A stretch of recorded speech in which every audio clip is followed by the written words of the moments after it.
This is Scott Welch, Muscle Insider Magazine. We're here live with Raza, Bashir, and your title here is longer, Vice President, Scientific Affairs, Innovation and Procurement.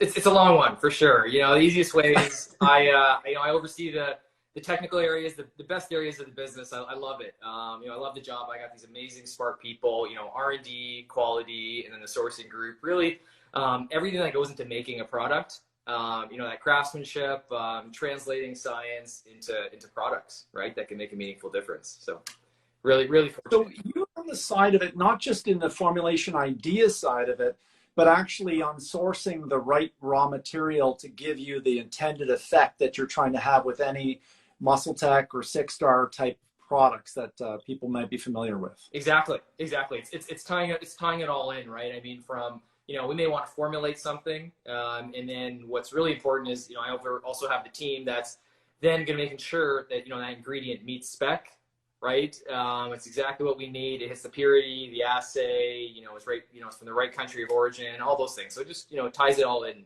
nicely. That's the one thing that I always found about companies as big as MuscleTech and 6-Star is that you guys go that extra distance to make sure that you're sourcing the right material. A lot of times consumers just look at a label and assume that, a ginseng is a ginseng or a tribulus is a tribulus, but you guys obviously need, because you're affecting so many different countries, you need to make sure that that raw material is exactly what you wanted to obtain.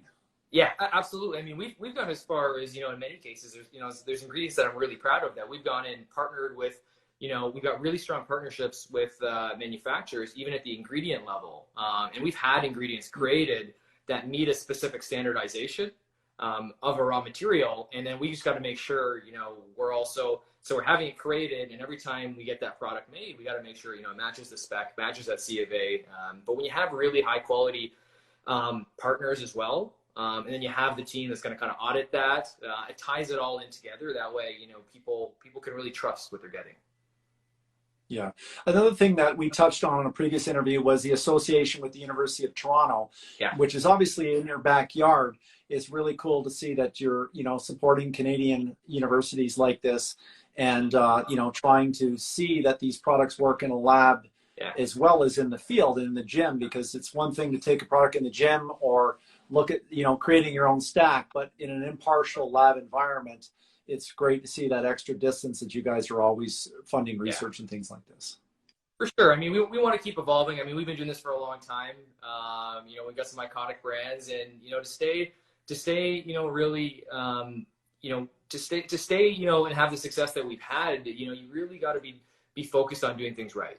And that's what my group, my team's, dedicated to. So, we're partnering with research institutes. We've got a whole consortium of partners, but, definitely at the University of Toronto, we've got some ongoing research with them, and it's what's important is having unbiased research that, can validate the results of your products. Okay. So it's Friday afternoon. People are thinking, should I be taking creatine? What the heck is creatine? Where is it found? Let's go over the basics. Exactly what is creatine itself? Like, is this something that you find in foods? Like, what is it? Sure. So so it is found in foods. So creatine is an amino acid. Your body does make it. So you make it from the amino acids, glycine, arginine, and methionine.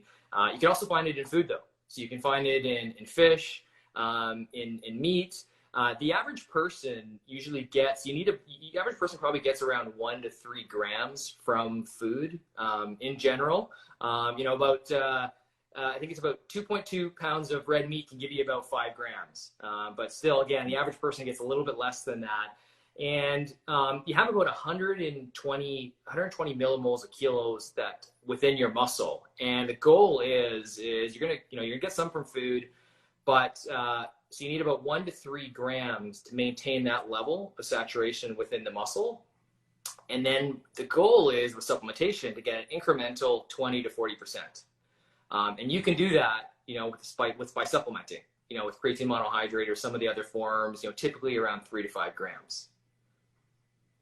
Excellent. That's the one thing though that also a lot of people don't understand is I believe through cooking, some of that is destroyed in red meat and things like that.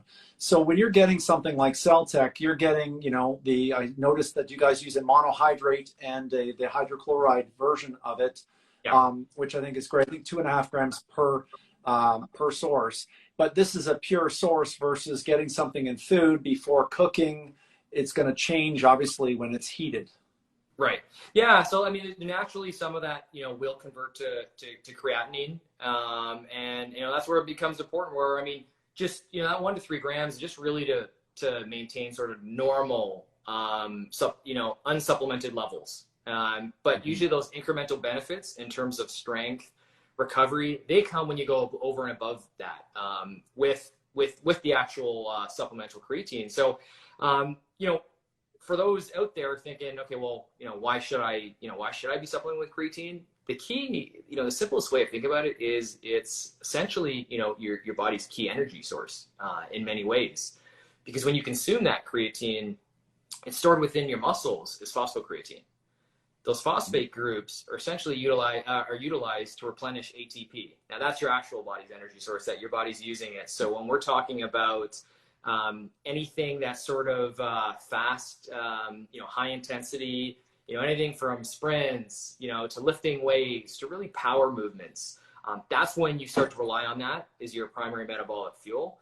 So what I'd say is kind of, you know, indirectly, we're actually all creatine consumers because, you know, at any given time, we are doing something like that, where you are using ATP and, you know, creatine don't you know, is providing that phosphate group. So that's, you know, that's really the key aspect of it. Now, a lot of consumers, I mean, the whole vegetarian movement, I mean, all of us are having a little bit more vegetarian in their diet. I mean, even I have friends that are big burger eaters are eating the vegan burgers, you know, and yeah. I think that this is a great movement. But one of the things, back in the day, a lot of people don't know, I used to work at MuscleTech, and one of the things that I was really proud of is that we had funded research at the University of Pittsburgh on lacto-ovo-vegetarians and the use of creatine. And I understand that creatine could work even better for vegetarians because they don't have the meat sources of creatine that maybe people with a more, you know, a more diverse diet that included meat products would have.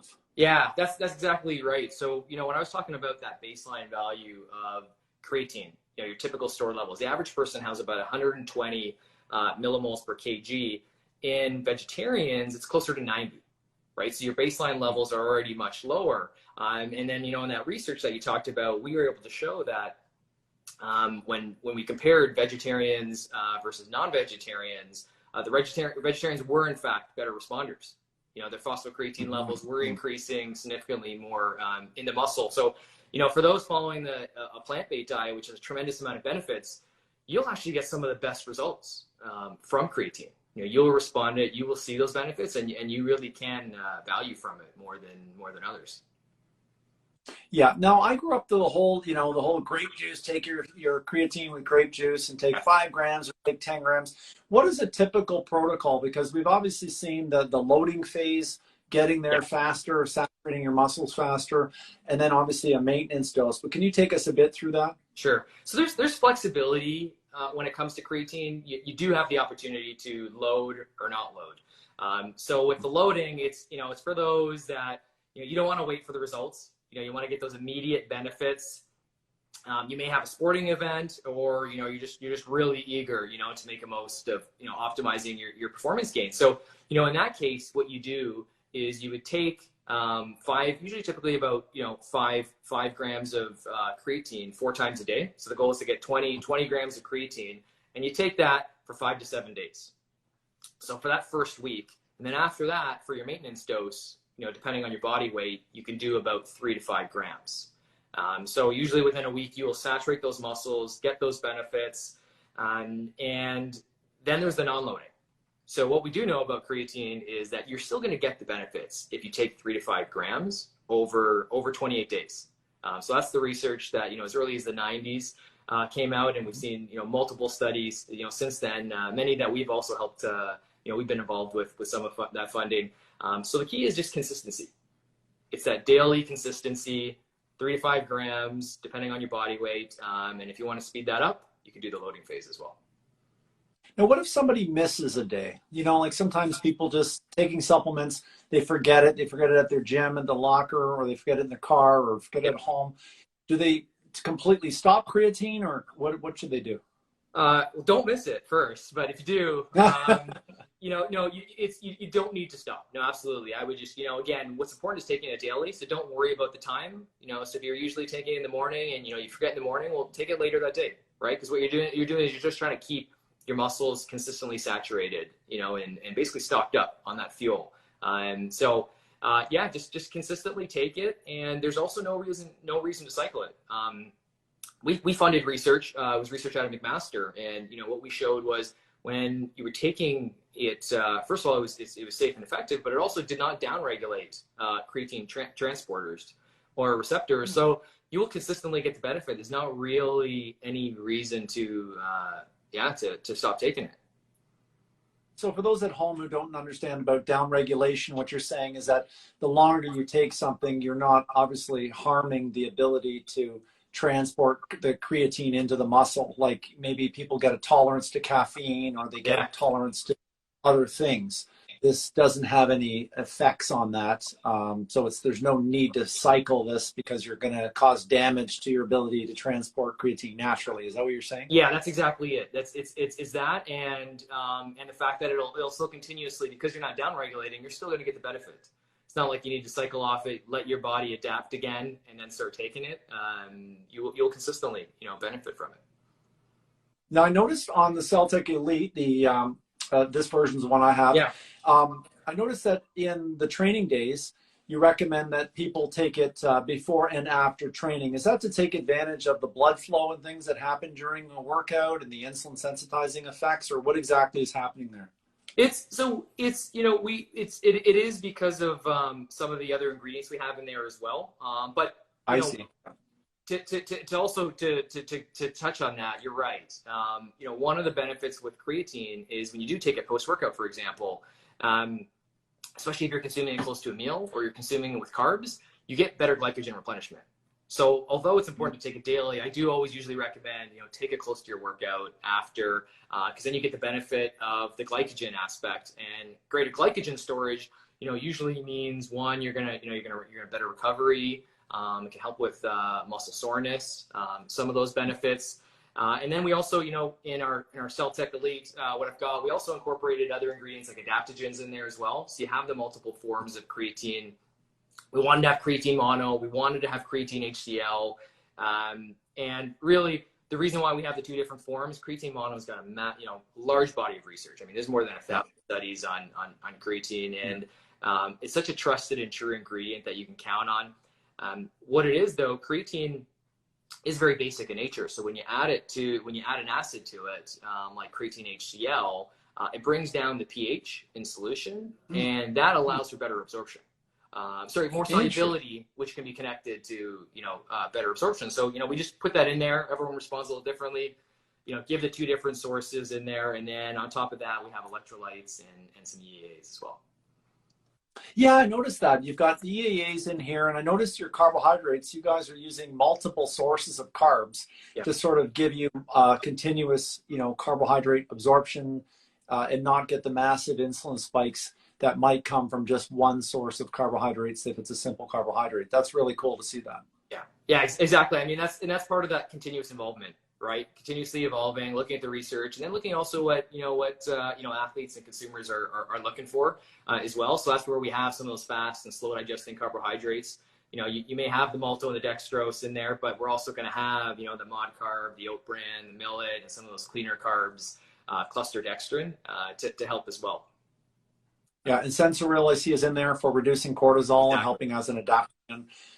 That's the thing a lot of people don't realize is the harder you train, the more your stress hormones go up. If you're dieting, you're taking other stimulants, you're getting a lot of stress hormones built up. With COVID and all this fear and uncertainty in the world, everyone has a lot of stress. And that can wreak havoc on your ability to grow. So you guys have made this not just a product for helping with creatine absorption, but also helping the person. Because at the end of the day, people are using CellTech because they want to build more muscle. They want to be stronger in the gym. They want to get better results faster. Yeah. But you've kind of looked at it as the totality of what this product's supposed to do. versus just creatine on its own. That's it, right? I mean, exercising, fitness, activity, sports, it's part of your lifestyle. And we want to help people, adapt to exercise so they can train more often and, get more fit and just, really make it part of their daily routine. And we're a big fan of adaptogens, like that Sensoril with the ashwagandha.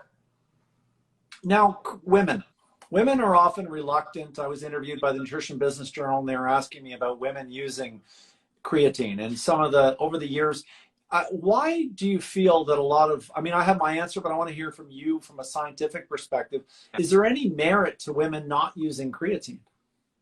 Really, the answer is no. I think a lot of it is more around, we do know that, not everyone's going to respond to every ingredient in every supplement. We just know that. So usually, around creatine, there might be a little bit less than 20% of people who don't respond, but the greater population responds.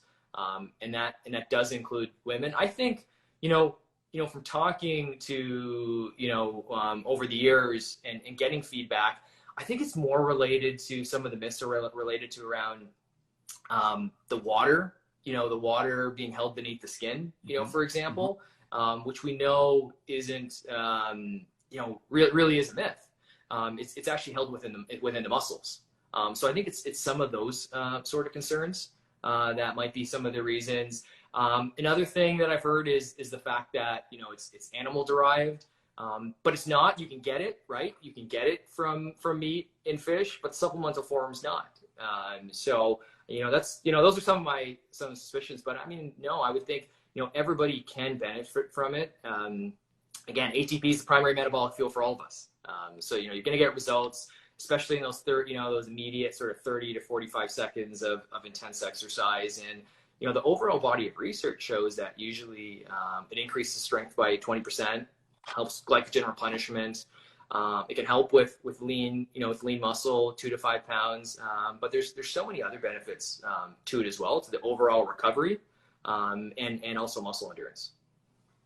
Now, I know a lot of people don't read books anymore, but if you guys are looking for one, this one by Marvin Williams, Richard Kreider, who's been doing some of the best research on creatine in the world, sure, and David Branch, they talk a bit about how it also is helping with brain neurons, and that ATP is the currency of brain cells as well, and that creatine phosphate can actually help fuel brain cells, and you can increase creatine phosphate levels by 5 to 15% in the brain, which really has amazing benefits for remembering things for maybe an aging population.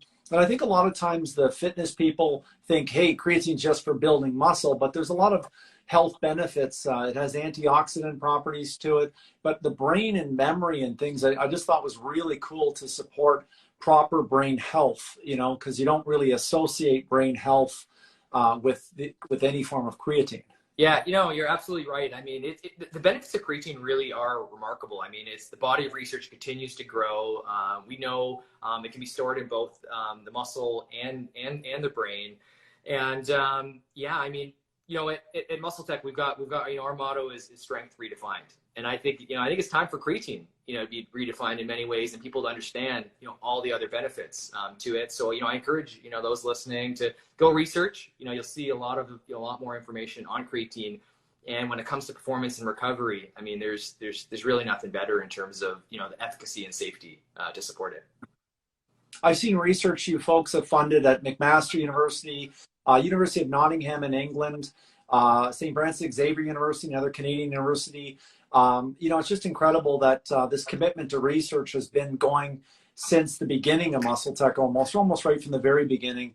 And I really think that it's cool to see that. And I think more people should realize that, some of the bigger companies like you guys are not just becoming big and resting on your laurels, but you're obviously always putting back in and trying to discover ingredients in the future. And I think it's just great to see that commitment to research always with MuscleTech. Has been great over the years watching that. Yeah, no, thanks for that. That's why we're doing this. My team and I, we love the science. We're here to make products that are going to help people, right? Are going to help people, train at a higher intensity, put on more muscle. And, the way I think about it is also, muscle and strength, it's important for sports and it's important for activity. But even as we get older, we want to hold on to as much muscle as we can. We want to have that mobility. And that's where, creatine can help, and many of the other ingredients, that, we've been looking at. And we want to advance the science also, right? And give that confidence, to the consumers. And, it's in our DNA, the science aspect of it. We've done more than, 100 scientific communications, 80 plus patents, including, creatine and alpha lipoic acid, creatine and carbohydrates. So it's something that, like I said, is we're going to keep doing because it's important and part of our values, and really, launching outstanding products. Last question I'm going to ask you is protein and creatine. I mean, I used to take the NitroTech, CellTech stack, and obviously I think NitroTech's a phenomenal product. What are your feelings on any kind of benefits of taking protein with creatine, or even the same day as creatine, taking that's a great question. So I highly recommend it. Taking creatine with both carbohydrates or with protein has been shown to increase creatine retention in the muscle. So again, it's one of those things, especially maybe even if you've missed it in a day, try to take it with carbohydrates or with protein, and it's going to help. That little bit of the insulin spike, for example, that you can get can help with uptake from it. So there's certainly research on that. So I'd recommend it. What can you tell us of what's new coming down the pipeline from your lab? Like, you guys are always working on something, and I've been following you guys closely, but anything you can reveal? I mean, the cut drink seems to be on fire in the US, the hydroxy cut drink. Anything else that's really cool and exciting to you that you're seeing in the market now? Yeah, I mean, I can't divulge too much. We are working on some stuff that's really, like, I've been doing this for a long time, for 10 plus years, and I'm just as excited. I'm just as excited about what I'm seeing, and how we're going to really, there's going to be some really special stuff that we launch in the next year. We've been busy behind the scenes. We had a big rebrand. Really happy with how that came out, the communication, how it looked, but the new products that are going in it are really something special. So all I can say is stay tuned on that. And something like cut, that's an RTD that we put our heart into that one, getting the flavor right, getting all the right ingredients, making sure there's 2 human clinical studies to support the key weight loss claims, and then having a unique sensory experience from energy. So it's, it's not just about caffeine. So a lot of exciting stuff, and more to come, similar to those type of innovations, kind of across, different formats and different need states and categories. Hopefully ISO Way Clear gets some additional flavors. I think there's a cherry coming to Canada, hopefully soon. And obviously the amino build, I've got this one here, is phenomenal. But listen, just wanted to say thank you so much for taking the time. I know you're busy doing what you guys are doing all the time, but it's great to sort of go and behind the scenes, talk to the brands, see who some of the people are behind in the lab that are actually making these things, because we just see it on the shelf and we don't sort of see, hey, what went into this? And a lot of times people think, they look at the price of a product and don't understand that if you're doing the right thing and you're making well thought out products, that this costs more money and this takes a lot of time. You can't just rush things to the market that are going to be time tested. And you guys are in well over 100 countries. So you've got to consider a product that's going to be effective maybe in the Middle East, where the temperatures are a lot warmer than they are, say, here in Canada, and also some things that are going to be appealing to different markets. And I know that you guys flavor things for different markets. Maybe South America gets different flavors than maybe Canada would get or Europe would get. So it's just really cool to see how much you guys put into what you put into. Appreciate that. Thanks, Scott. I mean, it's really important to us. And like I said, I've got amazing people. We got dozens of people dedicated to the R&D and the quality aspect of it. It's great to, get that recognition and to be appreciated for that value, because it's really important to us. So, thanks. We're going to keep doing that, making sure, we're launching innovative products and they taste great. Awesome. Okay, this is Scott Welch signing off. Thanks again. Everybody go check out MuscleTech.com. You guys can find out all that you need to know about their products. And obviously follow them on Instagram, where we are here over at MuscleTech. And I saw you guys on TikTok as well. I'd have to say, if you guys are on TikTok, you definitely want to check out the MuscleTech page, because got some of the really coolest videos I've actually seen from a supplement company out there. And it's really just great to see you guys, continuing to lead And we're excited to see the rest of your products coming out this year. Thanks. Thank you. Appreciate it. Thanks again, guys, and we'll talk to you later. Thanks again, Raza. Yeah. Take care.